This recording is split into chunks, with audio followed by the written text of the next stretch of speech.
শব্দটা শুনে এক পা করে সিঁড়ি বরাবর উপরের দিকে উঠে গেল অরিত্র। রাতে সে শুয়েছিল তুলোর মতো নরম কম্বলে, কিন্তু তবুও ঘুম আসছিল না ও। আর ঘুম না আসার কারণ এই শব্দটাই একভাবে কানের পাশে ভেসে আসছিল।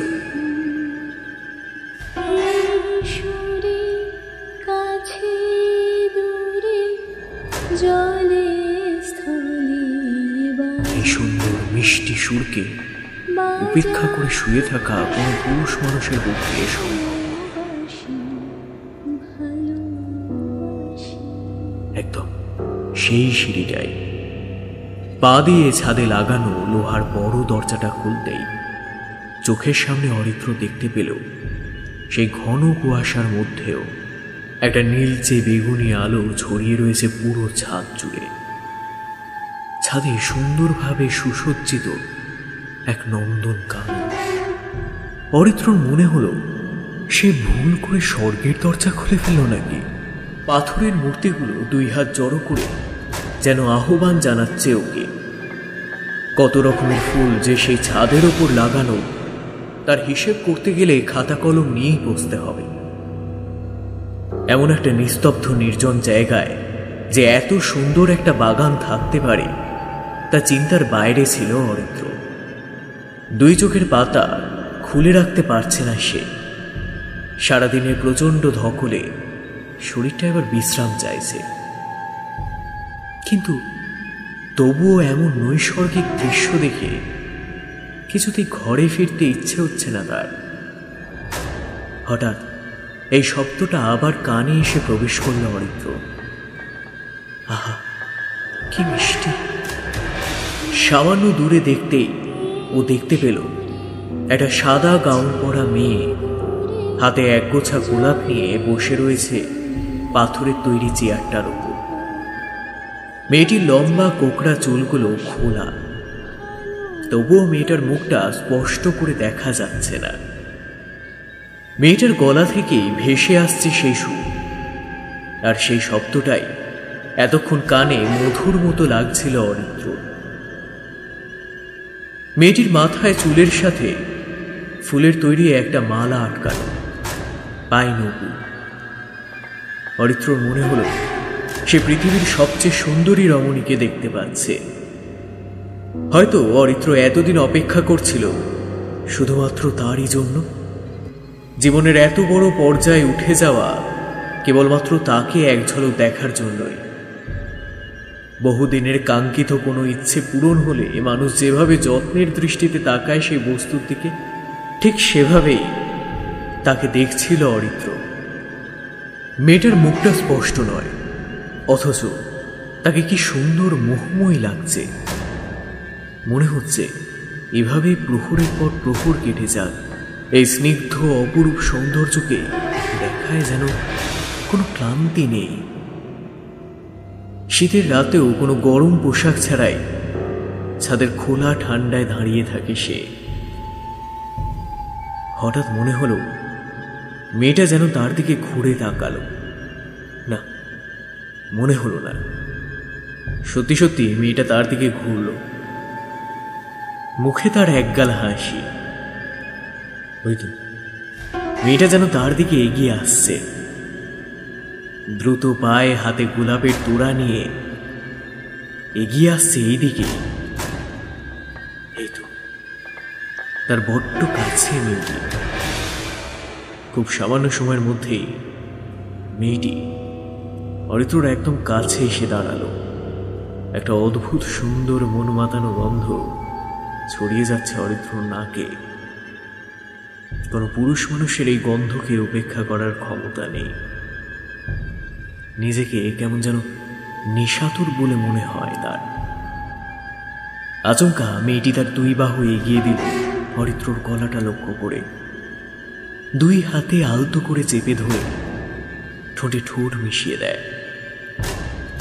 অরিত্র নিজেকে সামলাতে না পেরে অজান্তেই নিজের দুই হাত বাড়িয়ে দেয় অচেনা অজানা অথচ ভীষণ চেনা মেয়েটার দিকে।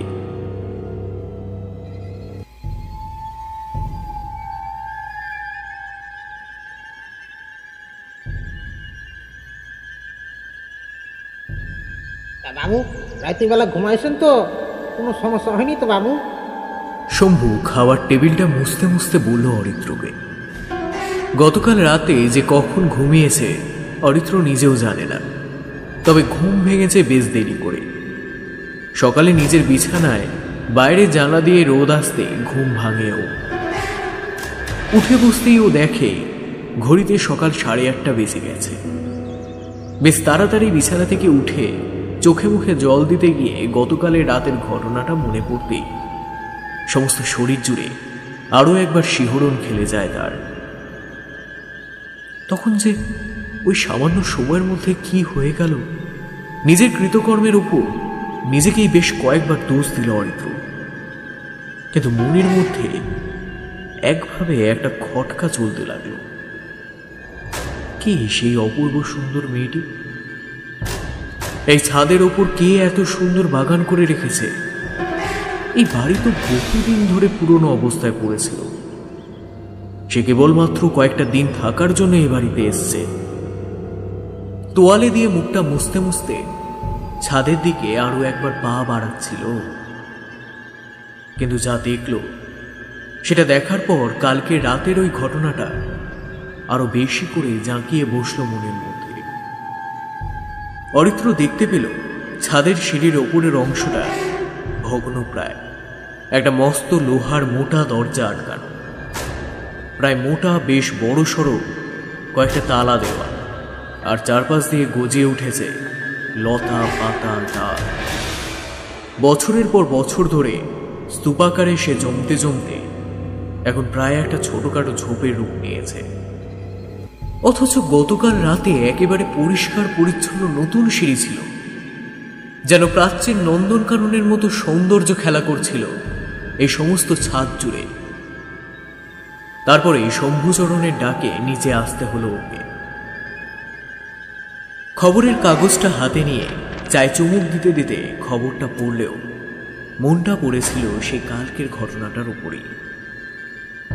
বারবার নিজেকে বোঝাতে চেষ্টা করলো অরিত্র, হয়তো কালকে সেটা সম্পূর্ণ স্বপ্ন ছিল, কিন্তু নিজে উঠে স্বপ্নটাকে স্বপ্ন বলে মেনে নিতে চাইল না। কারণ এত বাস্তব স্বপ্নে কি আদৌ হতে পারে? বাবু, কি হইল কইলেন না তো? গতকাল রাইতে আপনার ঘুম হয়েছিল? শম্ভুচরণের ডাকে আরো একবার সম্বিত ফিরে পেল অরিত্র। হ্যাঁ হ্যাঁ হ্যাঁ, ঘুম হবে না কেন? বেশ সুন্দর জায়গা। ইয়ে হলো গিয়ে আমাদের রতিন বাবুর জায়গা। হ্যাঁ, বাবু আমাদের শহরে থাকে। এ বাড়ি একরকম পড়ে জং ধরতেছিল, ভাড়ার জন্য অবশ্যই লোক খুঁজতেছিলেন বাবু। আপনিও আইয়া বললেন, আমিও কতদিন বাদে সেবা করবার মানুষ পাইলাম। আসলে মেয়েটার বিয়া দেবার পর থেকে মনটা বড় খাঁ খাঁ করতেছে। আরে বউ কাজ করে আর আমি মাইটা কাইটা ঘুরে দাঁড়াই, আর কতটুকু। এখন আপনাকে লিয়া ব্যস্ত থাকলি আমার মাইয়াটার কথা মনে পড়বো না? হ্যাঁ, একটু ভালো লাগবো। বলছি, আজ দুপুরে কিন্তু শুধু তোমার মতো কিছু রান্না করে নিও। আমার কিন্তু আজকে প্রকাশবাবুর বাড়িতে দুপুরে নেমন্তন্ন রয়েছে। শম্ভুচরণ কি বুঝলো কে জানে। সে রান্নাঘরে চলে গেল। পরক্ষণেই রান্নাঘর থেকে এক থালা ভর্তি লুচি, বেগুন ভাজা, আলুর দম আর মিষ্টি নিয়ে রাখল। বাবু, সকালে বেশি কিছু করতে পারলুম নি, এই একটু কষ্ট করে খাইয়ালেন। আরে আরে, করেছো কি? সকালবেলায় এত খাটাখাটি কি করতে বলেছিল তোমাকে? আমি হলাম একটু ডাল আলু ভাতের মানুষ, এত রাজকীয় খাবার কি আর পেটে যায়? হ্যাঁ। কিন্তু খেতে বসলেও মনের ভিতরে সেই খটকাটা অনবরত চলতে থাকে অরিত্র। রান্নাটা বেশ ভালোই করেছিল শম্ভু। প্রায় গোটা 27 লুচি একেবারে খেয়ে ফেলল অরিত্র।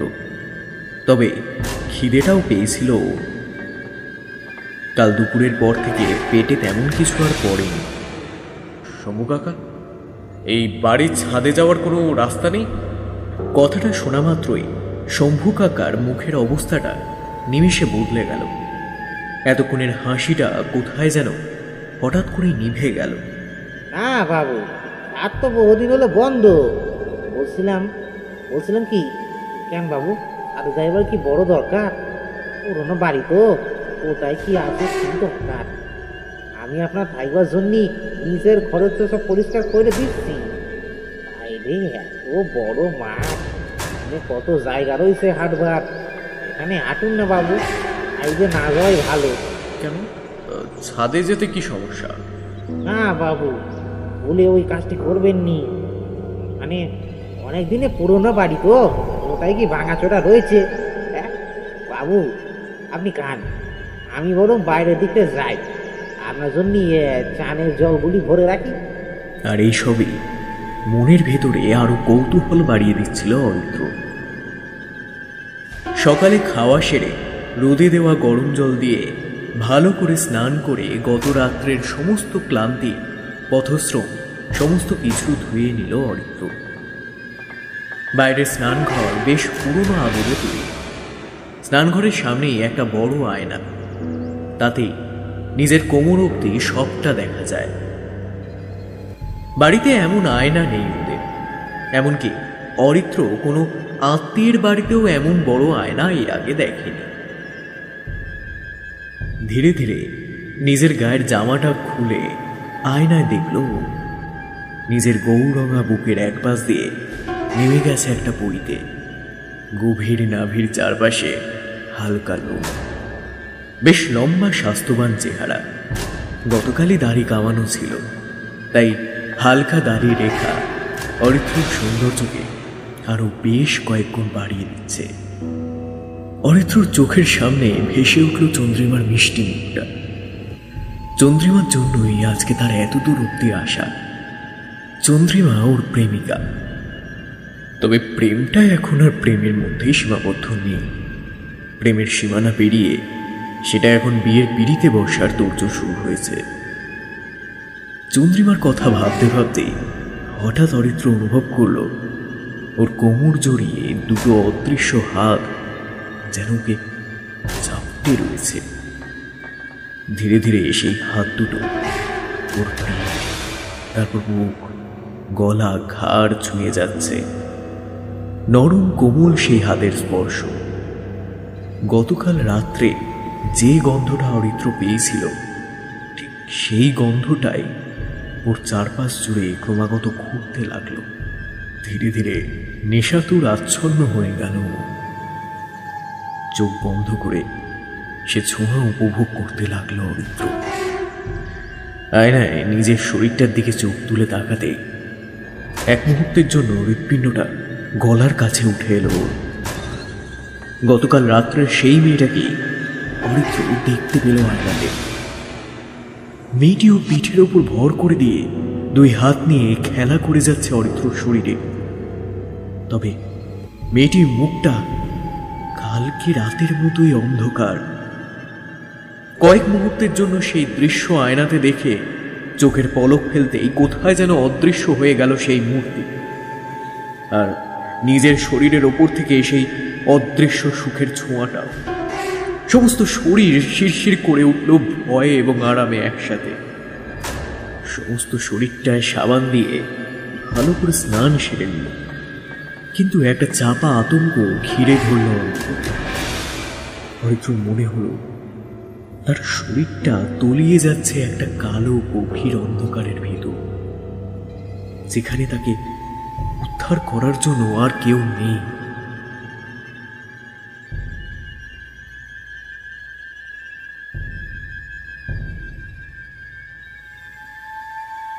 অরিত্র খুব ব্রাইট ছেলে, অঙ্কে তো পুরো নাম্বার নিয়ে চাকরিতে এসেছে। আমাদের এই অফিসে ভালো ভালো লোকেরা এলেও এখনো পর্যন্ত পুরো নাম্বার নিয়ে কেউ চাকরিতে আসেনি। কিন্তু ওই যে তোমায় এই গণ্ডগ্রামে পোস্টিং দিল। কথাগুলো এক নাগারে বলে থামলেন প্রকাশবাবু, ওরফে ভানাগড় সরকারি অফিসের আয়কর বিভাগের প্রধান পদরক্ষাকারী। অরিত্র মাছের মাথা দিয়ে বাসমতি চালের ভাত মেখে মুখে দিয়ে বলল, জীবনের প্রথম চাকরি, কত কি আর সবকিছু মন মতো হয়।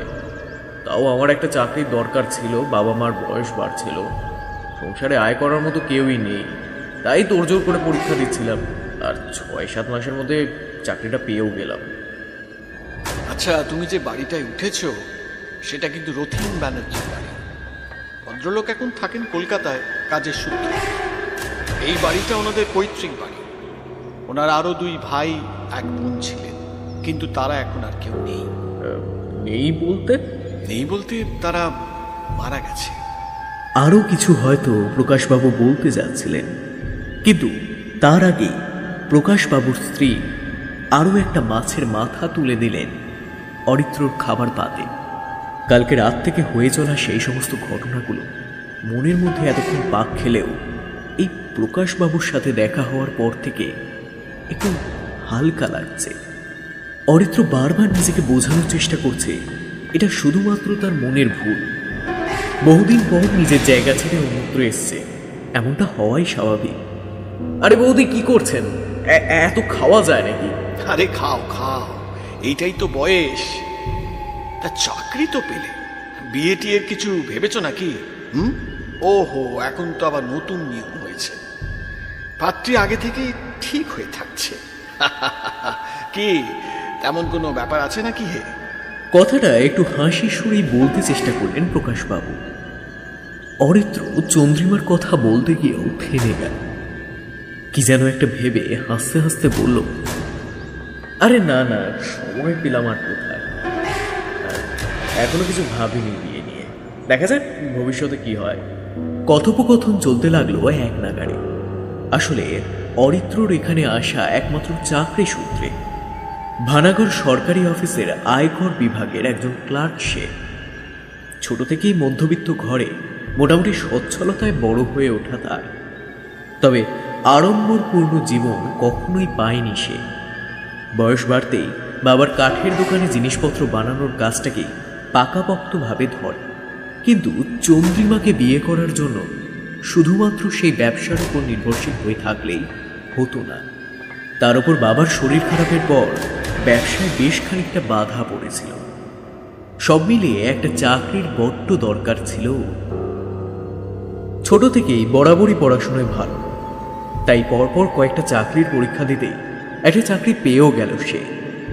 তবে জায়গাটা একটু নির্জন, আর শহরের থেকে অনেকটাই ভেতরে হওয়ার জন্য সেখানে বাড়ি ভাড়া নিয়ে একটু সমস্যা হতে খবরের কাগজে বিজ্ঞাপনগুলো খুব খুঁটিয়ে খুঁটিয়ে দেখতে থাকলো অরিত্র। আর তখনই নজরে এলো রথীন বাবুর এই বাড়িটা।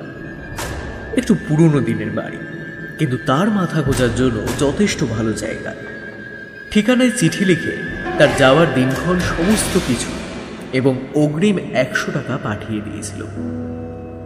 পরে 3 দিনের মাথায় চিঠি এসেছিল। তারপরই জয়েনিংয়ের দিনে বাক্স প্যাটরা নিয়ে একেবারে হাজির হয় এই ভানগড়ে।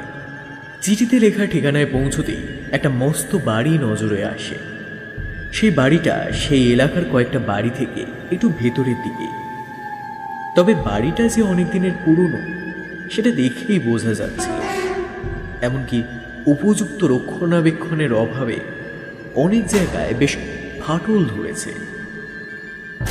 বাড়ির মস্ত লোহার গেট ঠেলে ভেতরে আসতে দরজাটা কেমন যেন ক্যাচ ক্যাচ শব্দ করে খুলে গেল, এবং সেখানেই ভিতর থেকে এলেন শম্ভুচরণ। এসে থেকে সে প্রৌঢ় ভদ্রলোক যত্ন এবং আতিথেয়তার কোনো ত্রুটি রাখেননি। নিজের ঘরেই অরিত্র থাকার ব্যবস্থা হয়েছিল। বৈদ্যুতিক আলোতে শীতের রাতে তেমন কিছু দেখার আর সম্ভব হয়ে ওঠেনি। তবে ঘর বাড়ি বেশ পরিষ্কার পরিচ্ছন্ন দেখে নিজের কম্বল বালিশ বের করে বিছানায় শরীরটা আইলিয়ে দিয়েছিল। তবে রাতে শুধুমাত্র কয়েকটা মুড়ি খেয়ে শুতে হয়েছিল তাকে। এই যা সমস্যা। প্রকাশদার বাড়িতে খাওয়ার পরে ছাদে একটু হাঁটাহাঁটি করছিল ওরা। দুজনের হাতেই সিগারেট। অরিত্র নিজেও গ্রামের ছেলে, তবে এই ভানাগড় জায়গাটার মধ্যে একটা অন্যরকম নিস্তব্ধতা বিরাজ করছে। সেটা মাত্র একদিনেই বুঝে গেছে অরিত্র। জায়গাটা কেমন যেন একটা কোলাহল মুক্ত, শান্ত। গাছের পাতাগুলো এখানে নিশ্চুপ অবস্থায় থাকে। মন কেমন করা বিকেলের মতো পশ্চিম দিকে সূর্য প্রায় ঢলে পড়েছে। সন্ধে প্রায় হব হব করছে, আর সন্ধে বাড়ার সঙ্গে সঙ্গে অরিত্র মনে সেই উথাল পাতাল আরো বাড়তে লাগলো। অরিত্র কি মনে হতেই প্রকাশবাবুকে জিজ্ঞাসা করে বসল, আচ্ছা ও বাড়িতে কি আবার আসবার আগে কোনো মেয়ে থাকতো? মেয়ে? কই না তো। আরে ও বাড়ি তো ফাঁকা পড়েছিল, শম্ভুচরণ তুমি আসবে বলে পরিষ্কার করে রেখেছে। অরিত্র কোনো কথা বলল না, চুপ করে দাঁড়িয়ে সিগারেটের ধোঁয়া ছাড়তে লাগলো আকাশের দিকে। কেন অরিত্র, তুমি কি কোনো মেয়েকে দেখেছো? না, এমনি ঘরের জিনিসপত্র দেওয়ালে পেন্টিংগুলো দেখে মনে হলো হয়তো কোনো মেয়ের বানানো। প্রকাশবাবু বোধহয় একটু হাঁপ ছেড়ে বাঁচলেন। আসলে একটু পুরনো দিনের বাড়ি তো, আর এখানে তেমন কোনো ভাড়া বাড়িও নেই। মানুষজন একটু একা একা নিজের মতন থাকতে পছন্দ করে এখানে। বাইরের লোককে বাড়িতে থাকতে দেওয়া খুব একটা পছন্দ করে না। নইলে তো একটা ভালো বাড়ি তোমার জন্য আমি দেখে রাখতাম। এখন আর কি করণীয়। তবে বাড়িটার এদিক ওদিক যাওয়ার বেশি দরকার নেই। সারাদিন অফিসে থেকে সন্ধ্যেটা আমাদের বাড়ি আড্ডা দিয়ে একেবারে রাতের বেলা মাথা গোজার জন্য চলে গেলেই হলো। আর হ্যাঁ, যদি কোনো শব্দ টব্দ পাও তো যাওয়ার দরকার নেই। অচেনা জায়গা অত না ঘাঁটাঘাঁটি করাই ভালো। শব্দ? কিসের শব্দ? হয়তো প্রশ্নটা করলো অরিত্র, কিন্তু তার আগেই প্রকাশবাবু বুদ্ধি করে প্রশ্নটাকে এড়িয়ে গেল। এই অরিত্র, তোমার বৌদি মনে হচ্ছে কিছু একটা তেলে ভাজা খাচ্ছে। এই যাক গন্ধ ছাড়ছে না। সন্ধে প্রায় হয়ে গেছে, ঠান্ডা লেগে যাবে। ছাদে বেশিক্ষণ থাকা যাবে না, চলো চলো নিচে চলো। মুখের থমথমে ভাবটা খুব ভালোভাবেই লক্ষ্য করছিল অরিত্র, যেভাবে লক্ষ্য করছিল শম্ভুচরণের মুখটা। দুটো ঘটনা পরপর ঘটা তার সাথে প্রকাশদার শম্ভু কাকার মুখের ওই থমথমে ভাবটা মনের ভিতরে ঘটে চলা রহস্যকে আরো বাড়িয়ে তুলছিল।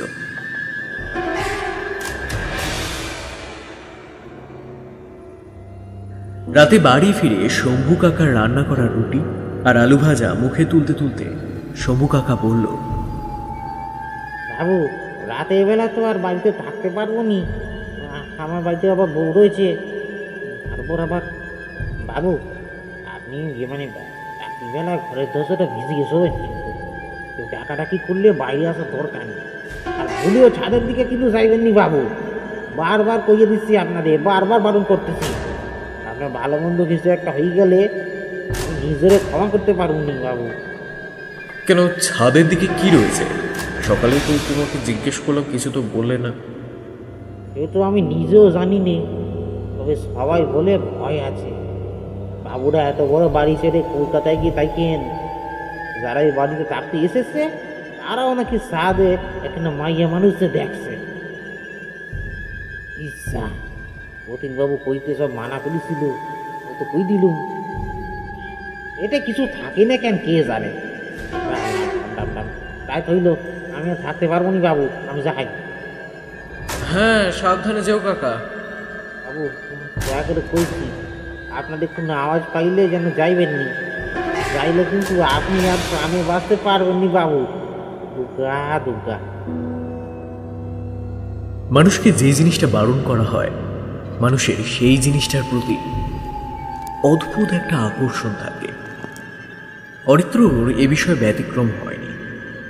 কালকে রাতের ওই মেয়েটাকে দেখা, তারপরে ওই একই মেয়েটাকে স্নানের সময়, আর সবশেষে শম্ভু কাকা আর প্রকাশদার সাবধান বাণী, সব মিলিয়ে মনের ভিতর কৌতূহল আরো বেড়ে গেল অরিত্র। রাতের বেলা বই পড়ে ঘুমানোর অভ্যেস তার, তবে লোডশেডিং হয়ে যাওয়াতে আজকে বেশি রাত অবধি না করে একটা মোমবাতি জ্বালিয়ে কম্বল চাপা দিয়ে শুয়ে পড়ল অরিত্র। রাত ঠিক কটা হবে তা খেয়াল নেই। গতকাল রাত্রের সেই একই শব্দ কানে এলো তার।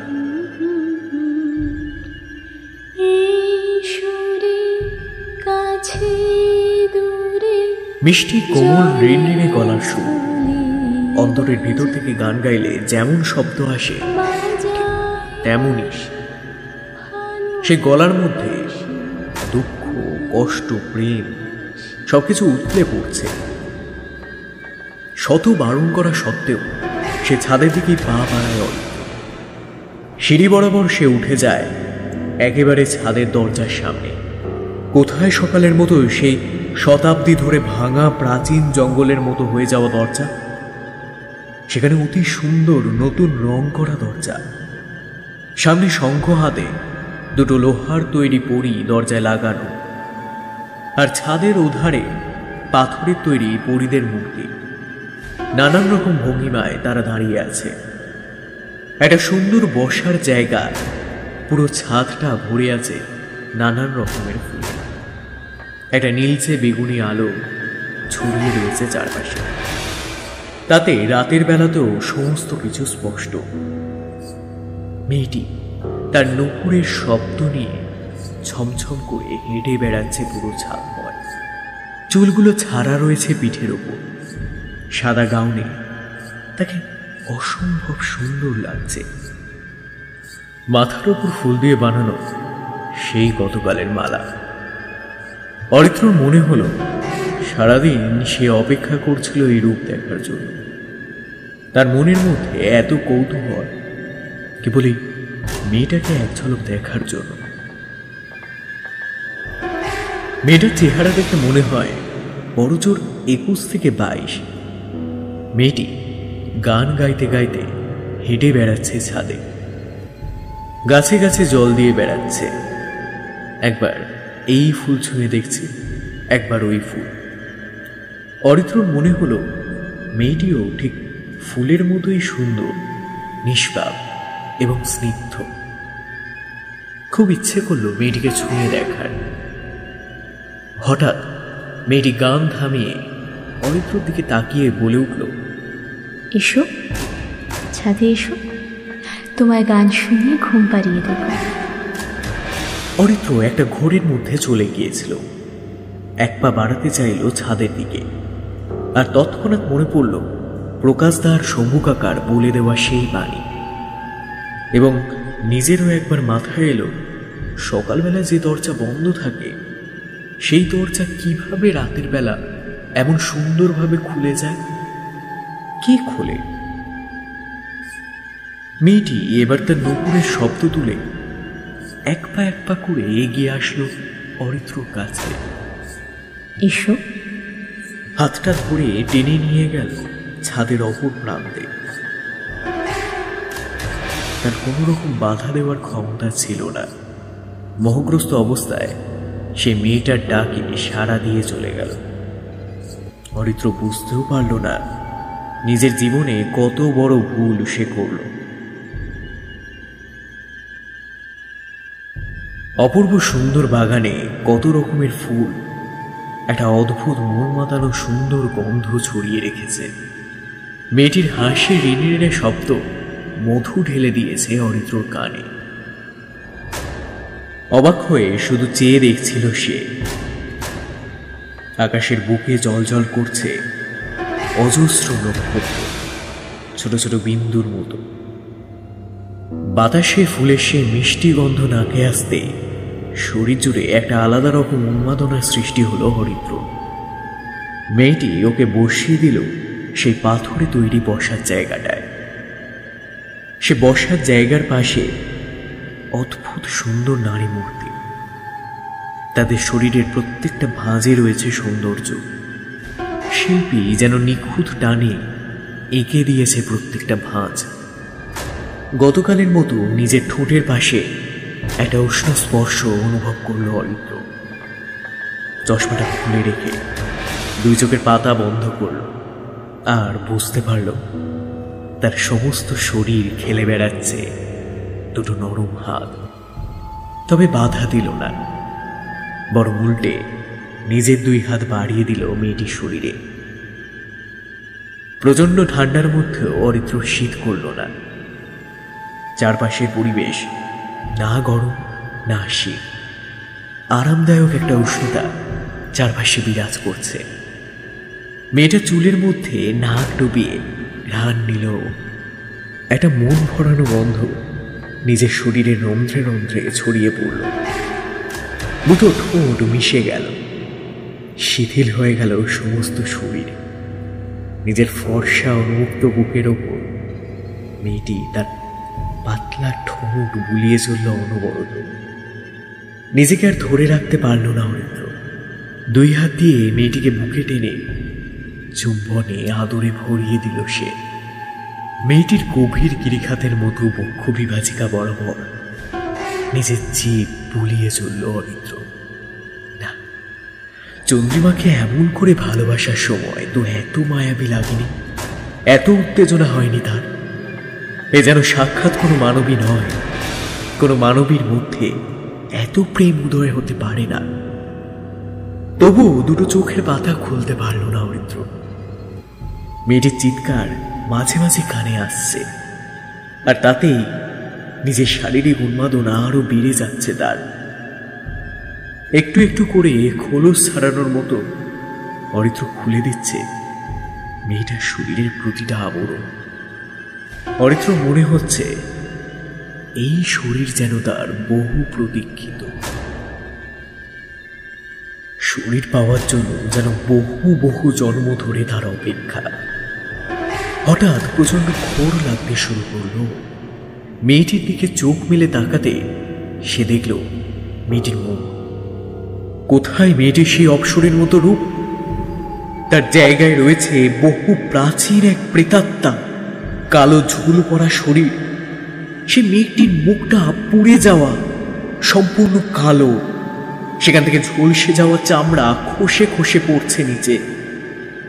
চোখের ভেতরটা পুরো সাদা, সেখানে কোনো মনির অস্তিত্ব নেই। হাতের পায়ে চামড়া বলতে কিছুই নেই, কেবল কালো পুড়ে যাওয়া সরু সরু দুটো হাতের মাংস ছাড়া। তার মাঝেই সেই সাদা রঙের গাউনটা পরে দাঁড়িয়ে সেই বিভৎস দর্শনা মূর্তি। এক বুক ঘৃণা গলার সামনে দলা পাকিয়ে উঠে এলো অরিত্র। নিজেকে সম্পূর্ণ বিবস্ত্র অবস্থায় আবিষ্কার করে তাড়াতাড়ি নিজের পোশাক পরে বেরিয়ে যেতে লাগলো সেই ছাদের দরজার অপর প্রান্তে। কিন্তু ছাদের ওপারে যাওয়ার আগেই প্রচন্ড জোরে একটা ধাক্কা খেয়ে পড়ে গেল অরিত্র। একটা পাথরের মূর্তির সঙ্গে মাথায় ধাক্কা খেয়ে কপালের ডান দিক বরাবর বেশ খানিকটা কেটে গেল। তখন সেই বিকট দর্শনা নারী মূর্তি সেইভাবেই তার দিকে চেয়ে রয়েছে। হঠাৎই তার অট্টহাসিতে ফেটে উঠল সমস্ত ছাদের উপরে সেই ফুলের বাগানের প্রান্তর। আর নিমেষের মধ্যেই চোখের পলকে ভোজবাজির মতো সমস্ত রঙিন সুন্দর সঠিক টাটকা ফুলগুলো মরা শুকনো পাতা খসা ফুলে পরিণত হল। খসে খসে পড়তে লাগলো গাছ থেকে হলুদ হয়ে যাওয়া পাতাগুলো। আর হঠাৎই এতক্ষণের পাথরের সেই দাঁড়িয়ে থাকা মূর্তিগুলো অরিত্র চোখের সামনে ঘাড় ঘুরিয়ে দেখতে লাগলো একমাত্র অরিত্রকেই। সমস্ত শরীরের রোম ভয়ে খাড়া হয়ে গেল তার। গলা শুকিয়ে কাঠ হয়ে আসতে চাইল, কিন্তু কোনো মতেই সে ছাদের ওপর দিকে পা বাড়িয়ে নিচে নেমে যেতে পারল না। বেশ বুঝতে পারল তার সকলের সাবধান বাণীটা শোনা উচিত ছিল, কিন্তু সে শুনল না। নিজের অধিক কৌতূহলের জন্য এই মায়া আবিষ্ট হয়ে এলো এই প্রেতিনীর কাছে। এই প্রেতাত্মা তাকে ছলে বলে কৌশলে তার চোখের ওপর মোহের পর্দা বিছিয়ে রেখে তাকে বশ করে নিয়ে এসেছে এই ছাদের প্রান্তে, যাতে করে নিজের শিকারটাকে শেষ করার আগে ভোগ করতে পারে। কোনো উপায় দেখতে না পেয়ে অরিত্র একবার ছাদের রেলিং বরাবর নিচের দিকে তাকায়, কিন্তু ঘন কালো রাতের অন্ধকারে নিচে কেবল বিস্তীর্ণ শূন্য অমানিসার অতল গভীরতা ছাড়া আর কিছু নজরে এলো না তার। অরিত্র বেশ বুঝতে পারল এখানে থাকলে সেই প্রেতাত্মার হাতে তার মৃত্যু হবে, আর নিচে ঝাঁপ মারলে মাথা ফেটে পড়ে গিয়ে মৃত্যু। কিন্তু প্রচন্ড জোরে পাথরে পাথরে ঘর্ষণের শব্দে পিছন দিকে ঘুরে তাকাতে বাধ্য হয় সে। আর যা দেখতে পায় তার পায়ের তলা থেকে মাটি সরে যায়। প্রত্যেকটা নারী মূর্তি জীবন্ত হয়ে হাঁটা চলা করছে।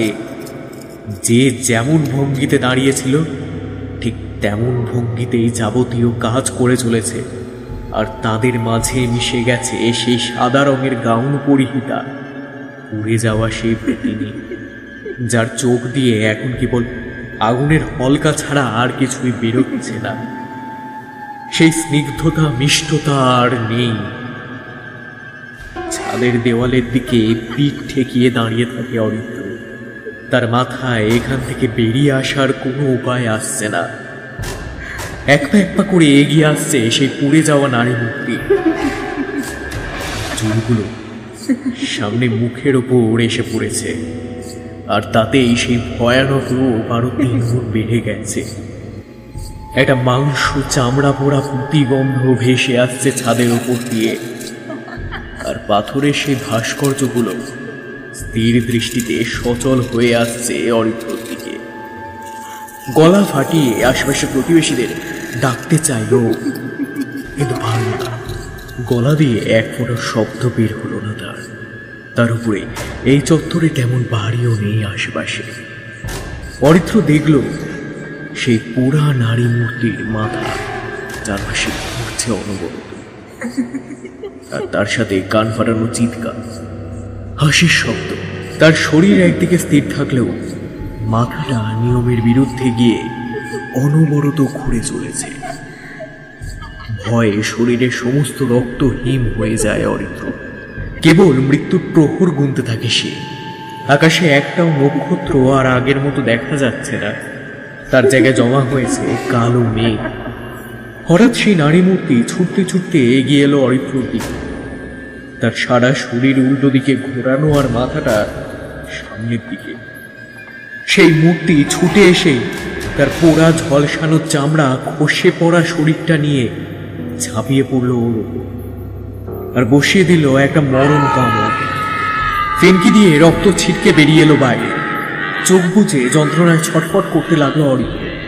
তবু নিজের জীবনের শেষ শক্তিটুকু দিয়ে ছাদে রেলিং বরাবর এগিয়ে এলো, আর হারিয়ে গেল ঘন কালো অমানিসা অন্ধকারের মধ্যে।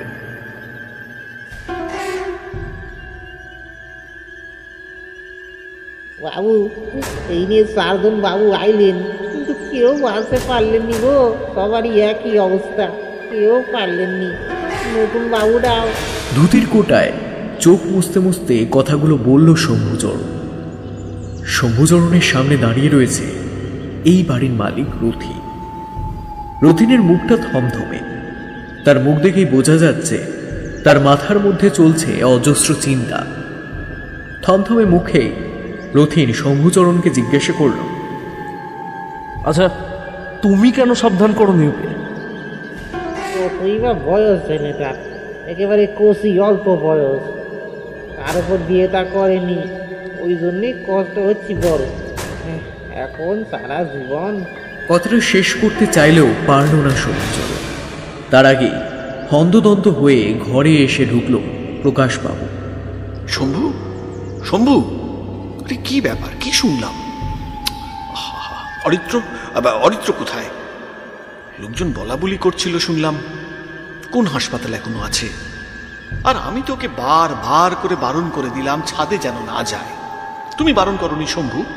প্রকাশ বাবু, আমি যে কতবার ওনারে বারণ করেছিলাম, বাবু ছাদে যাবেননি, ছাদে যাবেননি, কিন্তু বাবু গেলেন। ডাক্তারবাবু কি বললেন? আর কিভাবে কি সমস্ত হলো? রতিনবাবু, আপনি কেন বারবার জেনে শুনে বাড়িটা ভাড়া দিতে চান বলুন তো? এর আগেও 3 জন পরপর। সকালে কাজ করতে আইছিলাম, তখনই দেখলাম যে বাবু নিচে পড়ে আছেন সামনে ঘাসের জমিতে। লাভ দিয়েছিলেন ছাদ থেকে, যা বুঝলাম।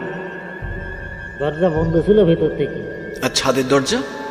ছাদের দরজাটা বরাবরই সকালে যেমন থাকে তেমন করেই আছে, কোনো পরিবর্তন নেই। আমরা অরিত্রবাবুকে জেনারেল হাসপাতালে ভর্তি করেছি। ঘাড়ের পাশে প্রচণ্ড ক্ষতের ছাপ রয়েছে, এবং সেখানে কেউ যেন কামড়ে খুবড়ে মাংস তোলার মতো গর্ত করে রেখেছে বিশ্রীভাবে। আর প্রচণ্ড রক্তক্ষরণ হয়েছে, এবং কোমরের হাতের অনেক জায়গায় হাড় ভেঙে গেছে। অনেকটা উঁচুতে ছাদ থেকে পড়েছে তো, তাই আর কি। রতিনবাবু, আপনার কাছে কোনোদিন এই প্রশ্নটা আমি জানতে চাইনি যে এই বাড়ি কেন আপনি ছাড়লেন, কিংবা কেন এই ভানগড়ের অনেক মানুষ আপনার এই বাড়িটা এড়িয়ে চলে। কেনই বা ওই ছাদ থেকে মাঝে মাঝে অনেক শব্দ, এমনকি আপনার বোনকেও অনেকে দেখতে পেয়েছেন বলছেন। আর পরপর 4 জনের এমন অবস্থা, প্রত্যেক দিন একইভাবে ছাদ থেকে ঝাঁপ দিচ্ছে। আর প্রথমজন তো মারাই গেল, কিন্তু হরিত্র আমার ভাইয়ের মতো। ও গতকাল যখন আমাদের বাড়িতে খেতে গেল দুপুরের বেলা, তখন ও আমাকে জানিয়েছিল একটা মেয়ের কথা। আমি ওকে সম্পূর্ণ কোনো ঘটনাই জানাইনি, কিন্তু আমার ভয় শুরু হয়েছিল। আমি ওকে সাবধান করেছিলাম ছাদের ওপর না যাওয়ার জন্য। কিন্তু মানুষকে যে গাছের ফল খেতে বারণ করা হয়, মানুষের সেই গাছের প্রতি আকর্ষণ বেশি দেখায়। তারপর অল্পবয়স্ক ছেলে অত কিছু বোঝেনি, মোহের বশে চোখের পর্দা সরিয়ে হয়তো। কিন্তু রথীনবাবু, আমি জানতে চাই, আপনি আমাদের আজকে সবটুকু বলুন। আমরা সবাই জানি মুন্নি ছাদ থেকে পড়ে গেছিল, কিন্তু সেটার পেছনে হয়তো কোনো একটা কারণ আছে। সেটা কি? রথীনবাবু, আর দেরি করবেন না, বলুন। মুন্নির জীবনটাকে আমরা যেভাবে মানুষের সামনে নিয়ে এসেছিলাম, ঠিক তেমনভাবে সহজ ছিল না মুন্নির জীবনটা। মুন্নি আমার থেকে 7 বছরের ছোট ছিল। আমাদের 3 ভাইয়ের পর একমাত্র বোন মুন্নি, আমাদের সকলের আদরের মুন্নি, অপূর্ব সুন্দরী। নিজের বোনের সম্পর্কে এমনটা হয়তো কোনো দাদার বলা উচিত নয়, তবুও বলছি, মুন্নির মতো সুন্দরী আমি জীবনে এখনো অবধি দেখিনি। ঈশ্বর যেন 2 হাত ভরে রূপ ঢেলে দিয়েছিল মুন্নিকে। মা ওকে কত রকমের নতুন নতুন পোশাক পরিয়ে সাজিয়ে গুছিয়ে গয়না পরিয়ে রেখে দিল, মনে হতো সাক্ষাৎ স্বর্গ থেকে কোনো পরী নেমে এসেছে পৃথিবীতে। ধীরে ধীরে বয়স বাড়ে মুন্নির। কিশোরী বয়স থেকে যৌবন বয়সে পদার্পণের সময় কত যে সম্বন্ধ এসেছে তার বলার উপায় নেই। কোনো দাবি দাওয়াহীন পাত্র শুধুমাত্র মুন্নিকে পেলেই হবে তার, এমনও কত সম্বন্ধ এসেছিল। কিন্তু মুন্নির মনে ধরেছিল বেপাড়ার এক ছেলে, কমলকে। কমল ছেলেটা তেমন একটা ভালো, তার উপর ওর নানা রকম নেশার প্রতি প্রবণতা ছিল। আমার বোনকে আমরা অনেক বুঝিয়েছিলাম সকলে মিলে, কিন্তু মেয়ে আমাদের কথা শোনেনি। কমলকে ছাড়া সে কিছুই ভাবতে পারতো না। ওদিকে কমলকে আমরা ছোট থেকেই চিনি। কমলের যে আসল উদ্দেশ্য ছিল একমাত্র এবাড়ির জামাই হওয়া আর এবাড়ির সমস্ত সম্পত্তি পাওয়া, সেটা আমরা খুব ভালোভাবেই বুঝতে পেরেছিলাম। কিন্তু আমার বোকা বোন মুন্নি সেটা বুঝতে পারেনি। মুন্নির ফুলের বাগানের খুব শখ ছিল, তাই বাড়ির ছাদের উপর বাবা ওর জন্য বানিয়ে দিল পাথরের মূর্তি ও ফুলের বাগান। ঈশ্বরের কৃপায় আমাদের অবস্থা খুব একটা খারাপ ছিল না, তাই ছাদে এনে রাখা হলো সুশিল্পীর বানানো সেই মূর্তিগুলো। নিজের হাতে ছাদটাকে এত সুন্দর করে সাজিয়ে তুলেছিল মুন্নি যে ছাদে উঠলেই মনে হতো কোনো স্বর্গে এসেছে। আর ওই মূর্তিগুলোকে জীবন্ত বলে মনে হতো ওরা বুঝি আমাকে স্বাগত জানাচ্ছে স্বর্গে আসার জন্য। সবসময় পুরো ছাদটা সুগন্ধ ফুলের গন্ধতে ভরে থাকতো। সারাদিন বাগানে ফুল তোলা, ফুল পরিচর্যা করা, গাছ নিয়ে মেতে থাকতো সে সব সময়। ধীরে ধীরে মুন্নি পা দিল 21 বছরে।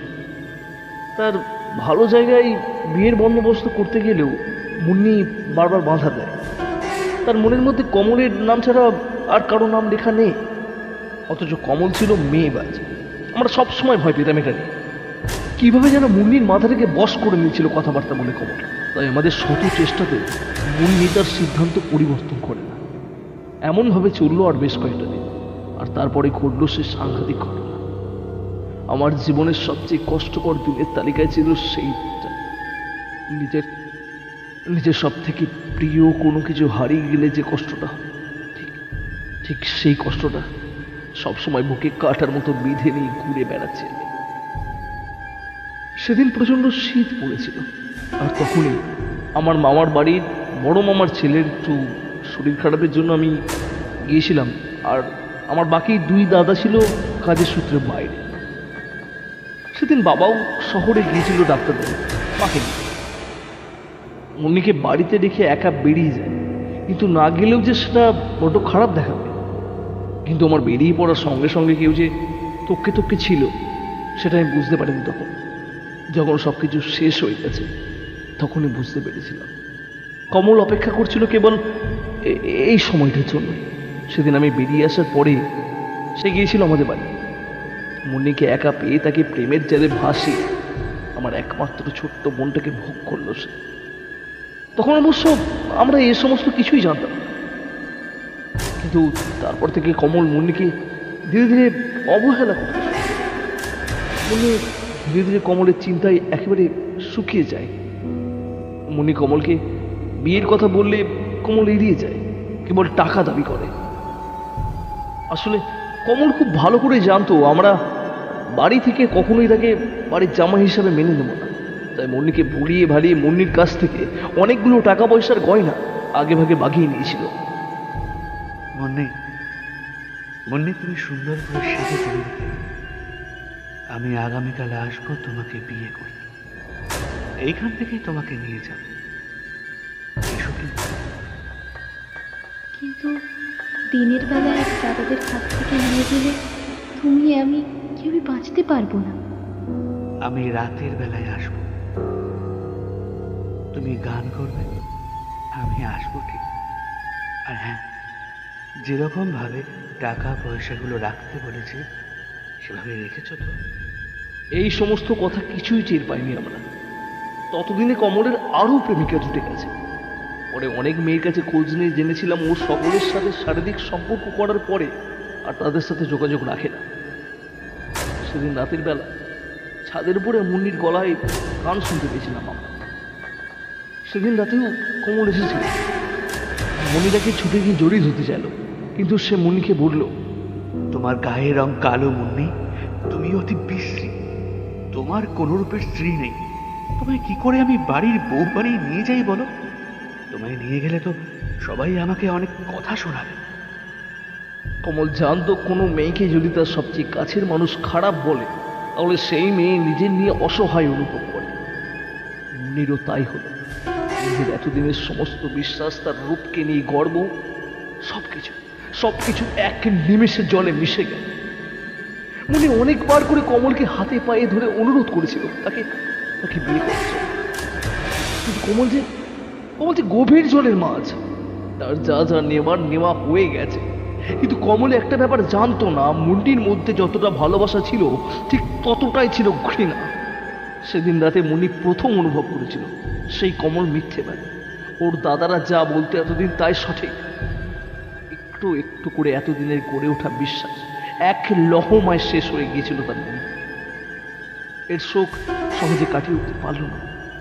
প্রচন্ড রাগের চোটের ঘৃণাতে সে ক্ষিপ্ত হয়ে গেল। এখন আমার স্পষ্ট মনে আছে, সেদিন মুন্নির পরনে ছিল একটা সাদা গাউন আর মাথায় ফুলের মালা। সেদিন বিকেলে আমি দেখছিলাম ওকে ওই মালাটা গাঁথছে নিজের হাতে। সেদিন মুন্নির রুদ্ররূপ দেখতে পেয়েছিল কমল। ধোঁকা জিনিসটা যে বড্ড বেশি খারাপ। মুন্নি সেদিন তার রুদ্র মূর্তি নিয়ে এক ধাক্কায় চাঁদ থেকে ফেলে দিয়েছিল কমলকে। তারপর জ্বলন্ত দেশলাই জ্বালিয়ে দিয়েছিল নিজের সঙ্গে। তাও করে জ্বলে উঠেছিল। তীব্র মাংস পোড়া গন্ধে আমরা সবাই ছাদে উঠে গিয়ে যা দেখলাম, সে দৃশ্য দেখে আমাদের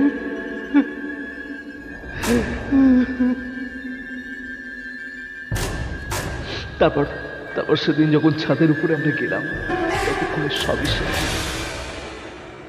মাথায় প্রচন্ড রক্তক্ষরণের জন্য কমলেরও মৃত্যু হয়েছিল সেদিন রাতে। পরে কমলের এক বন্ধুর কাছ থেকে আমরা সবকিছু জানতে পারি এবং মুন্নি যে তার কতগুলো গয়না কমলকে দিয়েছিল সেটা জানতে পারি। কিন্তু ঘটনা এখানে মিটে যায়নি। এরপর থেকে রোজ রাতে ছাদের উপরে ওই গান, মুন্নির চলাফেরার শব্দ সবে শুনতে পাই। নিচে বাগানের দিক থেকে ছাদের উপরে তাকালে দেখা যায় সাদা গাউন পরে একটা মেয়ে হেঁটে চলে বেড়াচ্ছে।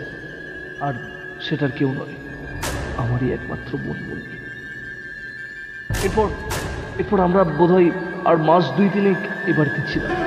তারপরে সকলে মিলে চলে আসে শহরে। যাওয়ার সময় উপরে ছাদে বড় একটা লোহার দরজা লাগিয়ে তাতে তালা ঝুলিয়ে আসে, যাতে করে কেউ না খুলতে পারে সেই দরজা। এরকম পড়েই থাকে এই বাড়িতে। কিন্তু এই চত্বরে সরকারি অফিস আছে, কিন্তু থাকার জায়গা নেই। তাই মাঝে মাঝেই এত বড় বাড়ি ভাড়া নেওয়ার জন্য অনেকে বলে। আমি একবার সিদ্ধান্তও নিই যে বাড়িটা ভাড়া দেব না। কিন্তু আমার একটাই প্রশ্ন, উপরে ছাদের দরজা তো সবসময় বন্ধ থাকে, তাহলে কি করে সবাই ছাদে যাবে? আর আমরা পাড়া প্রতিবেশীরা জানতে পারলাম উনি পা পিছিয়ে পড়ে গেছে ছাদ থেকে। এছাড়া আর কোনো উপায় ছিল না প্রকাশবাবু। আসলে পরিবারের মান সম্মানের কথা ভেবে আমরা অন্তত আমাদের বাড়িটা একটু ভেতরের দিকে বলে তেমনভাবে খবরটা ছড়িয়ে পড়েনি। পুলিশ এসেছিল অবশ্য কমলের লাশটা নিয়ে যেতে, তবে বেশি জল গলা হয়। তার মানে এ বাড়িতে এখন দিদিমণি রাতটা ঘুরে বেড়ায়? হ্যাঁ শম্ভু, এই বাড়ি এখন আমার বোন মন্দির। ওর নিজের মতো থাকুক এই বাড়ি। এই বাড়ির প্রত্যেকটা কোনায় কোনায় ওর অস্তিত্ব লেগে রয়েছে। এ বাড়ি ভাঙবো না, ও নিজের মতো থাকুক, নিজের মতো সময় কাটুক। এই পৃথিবীতে বেঁচে থাকার অধিকার নিয়ে সকলে জন্মায়, কিন্তু বাঁচতে পারি না। বোন নিয়ে আমাদের সকলের প্রিয় বোন, ওর কষ্ট আমরা সহ্য করতে পারি না শম্ভু, পারি না। আমাদের কিন্তু দেরি হয়ে যাচ্ছে, একবার হাসপাতালে যাওয়া উচিত। আর অরিত্রর বাড়ির লোককেও খবর দেওয়া হয়েছে, ওরাও হয়তো চলে আসবে আর কিছুক্ষণের মধ্যেই। রথিনবাবু, শম্ভু আর প্রকাশবাবু তিনজনেই হাসপাতালে গিয়ে দেখেন অরিত্র শুধু দুটো চোখ মেলে তাকিয়ে রয়েছে উপরের দিকে।